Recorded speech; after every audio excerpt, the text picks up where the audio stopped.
Dear बच्चों, last lecture में KVL Kirchhoff voltage law के बारे में हम लोग डिस्कशन किए थे और केवीएल से रिलेटेड न्यूमेरिकल प्रॉब्लम भी सॉल्व किए थे। मैंने आपको कुछ प्रॉब्लम दिया भी था।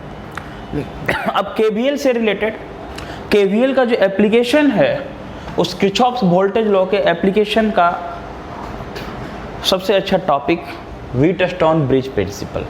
तो आज हम लोगों को डिस्कस करना व्हीटस्टोन ब्रिज प्रिंसिपल, जो केवीएल का एप्लीकेशन है, किरचॉफ वोल्टेज लॉ का एप्लीकेशन है। ठीक है, व्हीटस्टोन ब्रिज प्रिंसिपल। देखो ये व्हीटस्टोन ब्रिज का मतलब समझ लो, ब्रिज एक साथ है, ठीक है ना, ये पुल अलग नहीं है।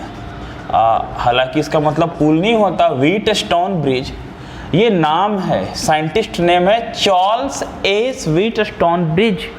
1843 में चार्ल्स एस व्हीटस्टोन ब्रिज ने एक कॉन्सेप्ट दिया केवीएल से रिलेटेड, जिससे सर्किट प्रॉब्लम को इजीली सॉल्व करेंगे और रेजिस्टेंस का वैल्यू फाइंड करेंगे। मतलब ये व्हीटस्टोन ब्रिज प्रिंसिपल एक क्वाड्रिलेटरल के फॉर्म में एक अरेंजमेंट है जिसका यूज करके हम अननोन रेजिस्टेंस का वैल्यू फाइंड करते हैं। It is an arrangement of 4 resistance. ये 4 रेजिस्टेंस का एक ऐसा व्यवस्था है जिससे हम अननोन रेजिस्टेंस का वैल्यू फाइंड करते हैं। अगर आपको 3 resistance, if 3 the value of 3 resistance are known. ठीक है, तो चलते 1 बाय 1 करके सबसे पहले मैं डिफाइन कर लेता हूं। It is an arrangement of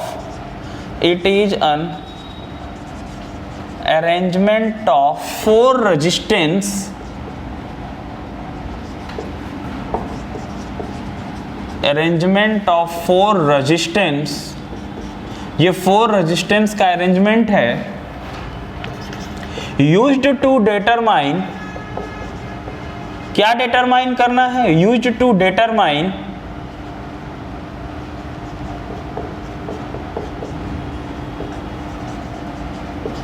the value of one unknown resistance. एक अननोन रेजिस्टेंस का वैल्यू फाइंड करना है if the 3 resistance are known. एकदम एक सिंपल लैंग्वेज में बात करो, जब आपको 3 रेजिस्टेंस का वैल्यू गिवन हो तो एक अननोन रेजिस्टेंस का वैल्यू आपको फाइंड करना। अननोन रेजिस्टेंस का वैल्यू फाइंड करना, ये अरेंजमेंट है 4 रेजिस्टेंस का अरेंजमेंट है जिसका यूज हम लोग करेंगे unknown. It is an arrangement of 4 resistance used to determine the value of one unknown. 4 resistance का एक ऐसा स्ट्रक्चर है जिसमें 3 रेजिस्टेंस का वैल्यू दिया हुआ, 4 को फाइंड करना है। व्हीटस्टोन ब्रिज ने इसको बताया। कैसा है सर वो, देखो। तो इसका कंस्ट्रक्शन में आते हैं हम लोग। कंस्ट्रक्शन देखो, अब ये 4 रेजिस्टेंस कैसा है बताते हैं। ये देखो 4 रेजिस्टेंस में बना रहा हूं, ये इस तरीके से क्वाड्रिलेटरल फॉर्म में है। क्वाड्रिलेटरल फॉर्म में 4 रेजिस्टेंस अरेंजमेंट है, ऐसा अरेंज है ये, ठीक है। और एक गैल्वेनोमीटर इसके बीच में लगा हुआ जिसका रेजिस्टेंस G है। अब ये सर गैल्वेनोमीटर क्या होता है, देखो। Galvanometer is a device used to detect the small amount of current. Galvanometer एक डिवाइस है जिसका यूज करेंगे स्मॉल अमाउंट में करंट का डिटेक्शन के लिए। लार्ज अमाउंट में करंट होगा तो लार्ज अमाउंट में करंट को हम लोग एमीटर में करते हैं। लार्ज अमाउंट में करंट का एमीटर में, ठीक है, थोड़ा इंक डाल लेना। और स्मॉल अमाउंट में जो करंट है उसे गैल्वेनोमीटर से डिटेक्ट करते हैं। चैप्टर 4 जाएंगे ना, चैप्टर 4, तो चैप्टर 4 में गैल्वेनोमीटर पूरा डिटेल में पढ़ना। ऐसा है बाबू, डायग्राम दिखेगी नहीं, डायग्राम बड़ा, आप इसे नोट कर लो ये 2 लाइन, फिर मैं कंस्ट्रक्शन डायग्राम एक साथ करता हूँ डायग्राम का, ठीक है, नोट कर लिया होंगे। जो 4 रेजिस्टेंस है देखो उसे,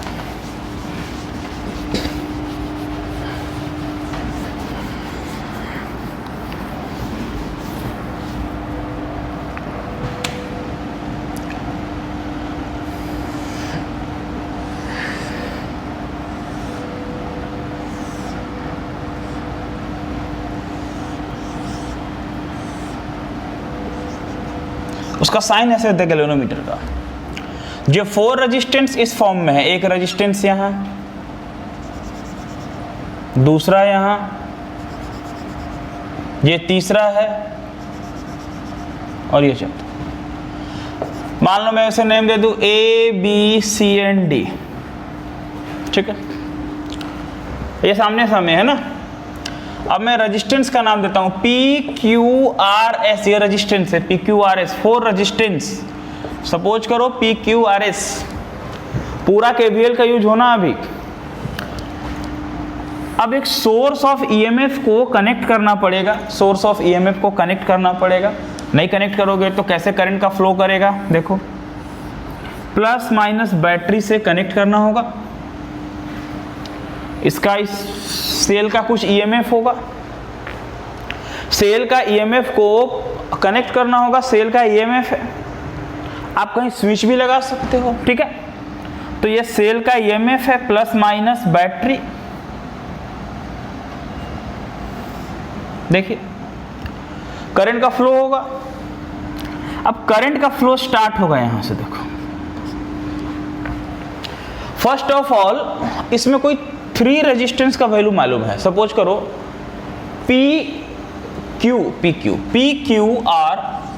PQR पता, S फाइंड करना, S is the unknown resistance, S मेरा अननोन रेजिस्टेंस है।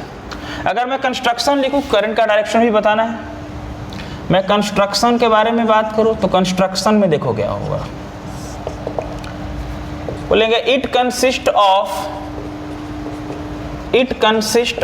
4 resistance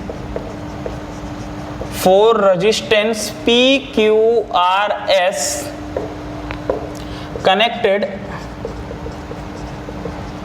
connected in the 4 arms of quadrilateral, ये क्वाड्रिलेटरल का फॉर्म में है ABCD। देखो क्वाड्रिलेटरल ABCD के 4 आर्म में ये चारों रेजिस्टेंस कनेक्ट है। A source of EMF is connected between point A and C। A और C जो 2 पॉइंट है इसके बीच में EMF कनेक्ट है। गैल्वेनोमीटर का काम है स्मॉल अमाउंट ऑफ करंट का डिटेक्शन करना, बस इसे डिटेक्ट करना, ठीक है। ऐसे कुछ घर में टेलीविजन वगैरह पे कभी करंट आया या किसी बॉडी पार्ट में कहीं करंट आता हो तो एक मीटर देखना, उसे डिटेक्शन का काम होता है, ये हम लोग चैप्टर 4 में पढ़ेंगे। A galvanometer is connected between point B and D। ज़्यादा कंस्ट्रक्शन नहीं, बस मैं इसलिए यहाँ कंस्ट्रक्शन और पूरा डिटेल में मैं बात करने का रीजन ये है कि चाहे वो स्टेट बोर्ड हो या फिर CBSE ICSE कोई भी बोर्ड हो, ये क्वेश्चन आता ही है लगभग, बहुत इंपॉर्टेंट प्रॉब्लम है ये इसका प्रूफ आता है, ठीक है। इसलिए मैं दोनों लेकर के चल रहा हूँ, इसलिए इसका बात करते हैं डिटेल में। तो गैल्वेनोमीटर कनेक्ट है भी, देखो करंट का डायरेक्शन देख लो बाबू, इस कंस्ट्रक्शन को लिख लेना। देखो आई जाएगा, अब यहां से देखो दो रास्ते, आ रही बात समझ में, यानी ए पॉइंट पर KCL किरचॉफ्स करंट लॉ कहां लगने वाला, ए पर। इस ए पॉइंट पर KCL लग रहा, किरचॉफ्स करंट लॉ लग रहा, यानी यहां से डिवाइड हो रहा। तो क्या डिवाइड होगा, देखो अब यहां से ये डिवाइड होगा, ए से सपोज करो इधर I1 जा रहा, I1 सपोज करो मैं बोल दूं इधर I2 जा रहा, I1 और I2। अब ये I1 गया इस पॉइंट पर, अगेन यहाँ डिवाइड हो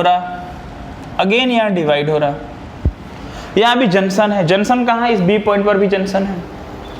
यहां से जो करंट जाएगा वो गैल्वेनोमीटर होकर जाएगा, इसलिए समझते चलो, इसको गैल्वेनोमीटर का करंट बोल देते IG, G फॉर गैल्वेनोमीटर। मतलब जो करंट गैल्वेनोमीटर से फ्लो करके जाएगा उसको IG मैंने कंसीडर कर दिया, IG गैल्वेनोमीटर से करंट फ्लो कर रहा। अब देखो IG इधर से जा रहा, I2 इधर से जा रहा, इस पॉइंट पर दोनों मिलेगा तो क्या होगा, देखो अब ये IG और I2 अगेन D पॉइंट पर KCL लगेगा और ये बन जाएगा I2 प्लस IG। अच्छी बात है,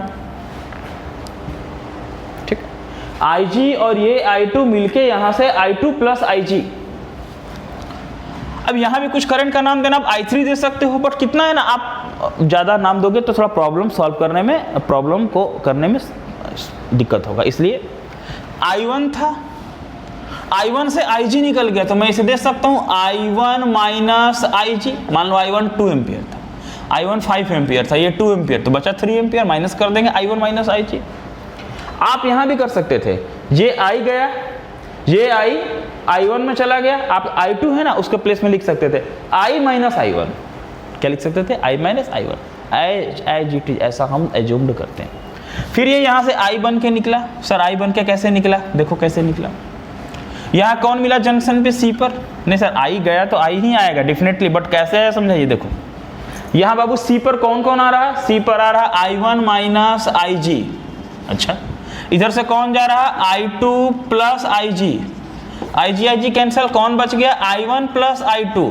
तो I1 प्लस I2 किसका इक्वल है? I का, मतलब जो I गया था सबसे पहले किस में डिवाइड हुआ था? तो ये I डिवाइड हुआ था I1 प्लस I2 में, यानी ये I डिवाइड हुआ था I1 प्लस I2 में, सबसे पहले दो ब्रांच में गया था। तो I1 प्लस I2 का है, पूरा सर्किट में करंट का फ्लो हो गया, पूरा सर्किट में करंट का फ्लो हो गया, करंट का डायरेक्शन है ना। अब इसमें सर आपने बोला था कि 3 रेजिस्टेंस है। हाँ, 3 रेजिस्टेंस नॉन है और एक अननोन रेजिस्टेंस है। थोड़ा कॉन्सेप्ट को समझना, क्या यहां से मैं बात कर रहा हूं, डायग्राम को नोट करो।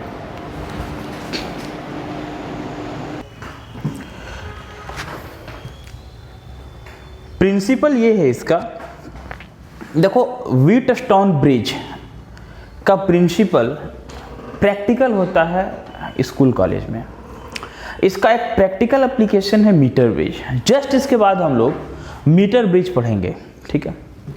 स्टेट बोर्ड वाले का तो प्रैक्टिकल होता नहीं, बट जो CBSE बोर्ड वाले हैं उनका प्रैक्टिकल होता है और बहुत अच्छे से वो प्रैक्टिकल ही होता है।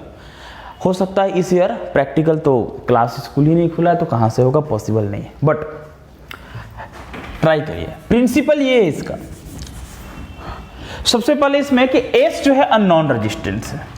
ऐसे construction principle part by part करने का जरूरत नहीं है, फिर भी हम अगर वो पार्ट बाय पार्ट करें इसमें, ठीक है।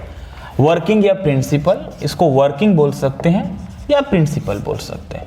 बोलते let S be the unknown resistance, S be the value of unknown resistance.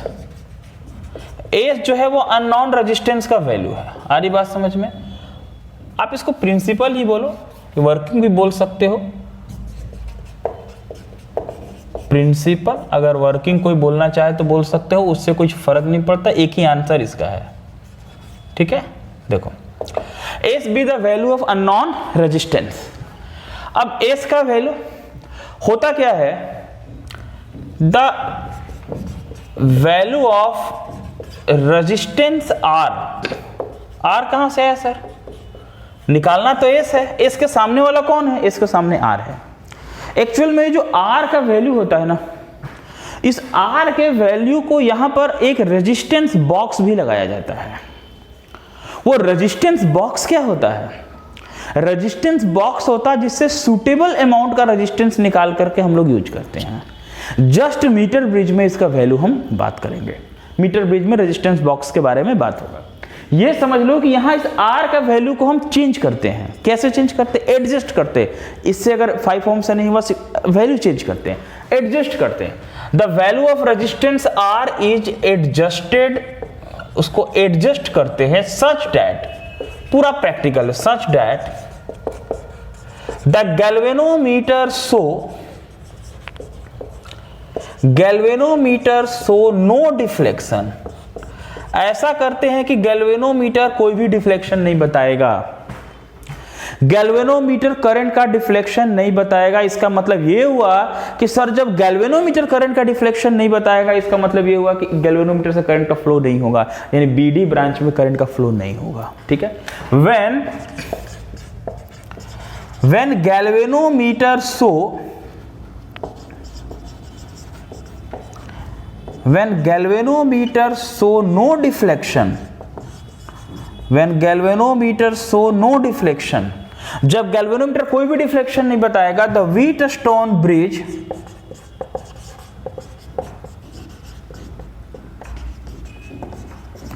Wheatstone bridge is said to be in balance condition। मतलब ये जो पूरा अरेंजमेंट है व्हीटस्टोन का, ये बैलेंस कंडीशन में होगा। जब गैल्वेनोमीटर से करंट का फ्लो जीरो हो जाएगा, गैल्वेनोमीटर करंट का डिफ्लेक्शन नहीं बताएगा। लाइन को समझना, 2 बार 3 बार सुनो। जब गैल्वेनोमीटर से करंट का फ्लो बंद हो जाएगा, गैल्वेनोमीटर डिफ्लेक्शन नहीं बताएगा, तो व्हीटस्टोन ब्रिज बैलेंस कंडीशन में होगा। क्या बैलेंस कंडीशन में होगा? That is P by Q is equal to R by S होगा। इस कंडीशन में होगा P by Q is equal to R by S, where S होगा अननोन रेजिस्टेंस। अब आप बताओ कि अगर आपके पास ऐसा हो जाए कि P by Q R by S हो जाए और P क्यू का वैल्यू R का वैल्यू गिवन हो तो एस नहीं निकलेगा। यहां से एस इज इक्वल टू क्या हो गया? R by Q into P। हुआ कि नहीं हुआ? देख लो, हुआ ना? समझ रहे बात को ना? S is equal to R, नहीं उल्टा हो गया। एस इज इक्वल टू क्या होगा? R के साथ Q चला जाएगा, R बाई P, और ये क्यों गया Q। ठीक है, तो S का वैल्यू इजीली फाइंड कर लेंगे। ऐसा हो जाए कि किसी सर्किट प्रॉब्लम में P by Q R by S का इक्वल हो जाए। जब P by Q R by S का इक्वल हो जाएगा तो उसमें से 3 वैल्यू पता हो तो 4th वाले वैल्यू को बहुत इजीली फाइंड कर लेंगे। ये कब होगा? ये तभी होगा, याद रखना है, ये तभी होगा जब गैल्वेनोमीटर से करंट का फ्लो बंद हो जाए। गैल्वेनोमीटर डिफ्लेक्शन नहीं बताए, डिफ्लेक्शन बताएगा मतलब करंट फ्लो हो रहा है, बंद हो गया मतलब करंट फ्लो नहीं हो रहा। गैल्वेनोमीटर करंट का डिफ्लेक्शन कब बंद होगा? वो तभी होगा जब जिसको अननोन रेजिस्टेंस जो है, जिसका वैल्यू हमको फाइंड करना है, उसके सामने वाला रेजिस्टेंस के वैल्यू को एडजस्ट करेंगे। एडजस्ट करने मतलब बार बार वैल्यू को चेंज करेंगे। ये बार बार वैल्यू, अब ये सर बार बार वैल्यू चेंज होने से गैल्वेनोमीटर का करंट कैसे बंद हो जाएगा? ये मीटर ब्रिज में पढ़ेंगे, ये मीटर ब्रिज में पढ़ेंगे। इसके बाद का टॉपिक है मीटर ब्रिज। ये आर को एडजस्ट, वहां एक जॉकी होगा, जॉकी को एडजस्ट करेंगे तो मीटर ब्रिज डिफ्लेक्शन नहीं बताएगा। वो बात मीटर ब्रिज में, जस्ट इसके बाद का। तो जब भी गैल्वेनोमीटर से करंट का फ्लो बंद हो जाएगा तो इस सर्किट से ये गैल्वेनोमीटर से करंट का फ्लो बंद होगा तो P by Q is equal to R by S. अब जब P by Q R by S है तो यहां से तीनों पता, तो S का वैल्यू निकल जाएगा। S अननोन रेजिस्टेंस है। क्या कंडीशन हुआ?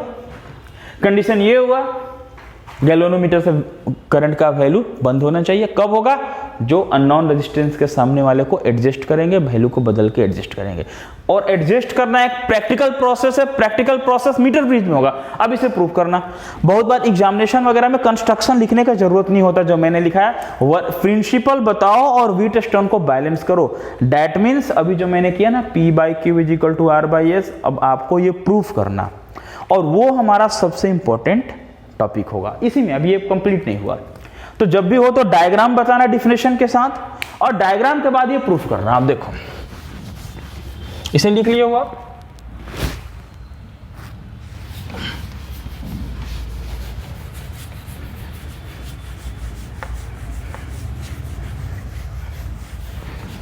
अब P by Q is equal to R by S को हम लोग प्रूफ करते हैं।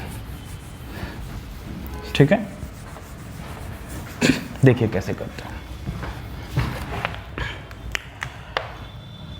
प्रूफ करना है, apply KVL in close loop. अब चलो आ जाओ KVL में, आ जाओ क्लोज लूप। पहला क्लोज लूप लेते हैं ABDA। जरा देखना ABDA कहाँ है, दिखा ABDA है ना, ABDA। आ जाओ ABDA में क्या है। अब करंट का जिधर पाथ होगा, करंट फ्लो करेगा, अगर हम भी उधर जाएं तो करंट और रेजिस्टेंस का प्रोडक्ट नेगेटिव। अगर हम जिधर जाएं उधर पहले माइनस हो बैटरी का, फिर प्लस हो तो फिर EMF पॉजिटिव, और पहले प्लस हो माइनस हो तो EMF नेगेटिव। बैटरी तो है नहीं इसमें। तो अब PA से भी जाओगे तो I1 के साथ P माइनस I1P, क्योंकि मेरे करंट के पाथ के अकॉर्डिंग रेजिस्टेंस है, P रेजिस्टेंस है। अब B से D जाओगे तो यहाँ का करंट IG है, गैल्वेनोमीटर का रेजिस्टेंस G क्या, capital G is the resistance of galvanometer, capital G is the resistance of galvanometer, minus IG into G। अब D से A आओगे तो करंट इधर फ्लो कर रहा, हम इधर जा रहे हैं, मतलब plus I2R is equal to 0, क्योंकि इसमें EMF है नहीं। देखो मैंने KVL अप्लाई किया, इसके पहले वाले लेक्चर में जो KVL मैंने बताया था उस KVL को अप्लाई किया। देखो रूल, मैं जा रहा हूं करंट के डायरेक्शन में निगेटिव, करंट और रेजिस्टेंस का प्रोडक्ट, फिर मैं जा रहा हूं करंट के डायरेक्शन में निगेटिव, फिर मैं अपोजिट में जा रहा हूं पॉजिटिव इज इक्वल टू 0। देखो again apply KVL, again apply KVL in loop या क्लोज पाथ BCDB। देखो इसमें लेते BCDB, दो ही पाथ से हो जाएगा। आपको तो मालूम है ना, एक क्लॉकवाइज लेना तो दूसरा भी क्लॉकवाइज ही लेना, BCDB। देखो अब इसमें B से C जा रहे हैं, करंट I1 माइनस IG उस करंट के साथ Q, तो minus I1 minus IG into Q negative होगा क्योंकि उस पाथ पे डायरेक्शन है। BC से D जाएंगे, करंट का ऑपोजिट है, करंट इधर जा रहा, हम C से D जा रहे हैं, मेरा पाथ C से D है, plus S I2 plus IG। D से B जा रहे हैं, करंट का पाथ इधर, हम उल्टा जा रहे हैं, तो ये G गैल्वेनोमीटर का current, plus IG into G is equal to 0। Del V is equal to 0 होता है ना, वहां से डेल V 0 हो रहा। EMF है नहीं कुछ, कितना वोल्ट का EMF है, क्या है, ऐसा कुछ नहीं, इसलिए 0। देखो अब बताओ एट बैलेंस कंडीशन, क्या बैलेंस कंडीशन में होगा, बैलेंस कंडीशन तभी होगा जब गैल्वेनोमीटर का करंट 0 हो, मतलब 0 नहीं हो रहा तो तब तक बार बार एडजस्ट करें, एडजस्ट किए 0 हो गया, बैलेंस हो गया। अब देखो जब IG 0 होगा, गैल्वेनोमीटर का करंट 0 मतलब IG 0 होगा, तो आओ इक्वेशन फ्रॉम इक्वेशन 1 देखो क्या है, माइनस I1P, ये 0, ये पूरा 0 हो गया, प्लस ये माइनस पूरा 0 हो गया, माइनस पूरा 0 हो गया, ये समझ गए, plus I2R is equal to 0। बोलो I2R ये जाकर के हो गया I1P, I2 by I1, P by R, I2P नहीं, I2 के साथ R है, हाँ I2R I1P, ठीक है, कोई इक्वेशन थर्ड कर दो, ये I1 बाई I2 कुछ भी करो, उससे प्रॉब्लम नहीं। फ्रॉम इक्वेशन 2 में आओ, आप I1 बाई I2 कर लो तो R बाई P हो जाएगा, ऐसे कोई दिक्कत। 2 में देखो IG 0, ये 0, ये 0 दिख रहा है ना, ये 0, तो Q माइनस I1Q, क्योंकि ये 0 हो गया, S के साथ प्लस I2S, और S के साथ IG 0, ये 0 है, ये 0 है, ये भी 0, ये भी 0, S के साथ IG भी 0, IG के साथ Q भी 0, minus I1Q plus I2S is equal to 0। बोलो I2S माइनस को भेज दो, I1Q, I2 by I1, S by Q equation 4। ये जब भी नहीं समझ में आए देख लो क्रॉस I2S I1Q, देख लो I2S I1Q। From equation 3 and 4, from equation 3 and 4 क्या दिख रहा है बाबू, 3 और 4 में I2 by I1, I2 by I1 दोनों का इक्वल है, तो अब कहानी समझ में आ गया, इक्वल है तो देख लो यहां, ठीक है, क्या हो गया, इक्वल है तो दोनों से इक्वल करेंगे, फ्रॉम इक्वेशन 3 एंड 4।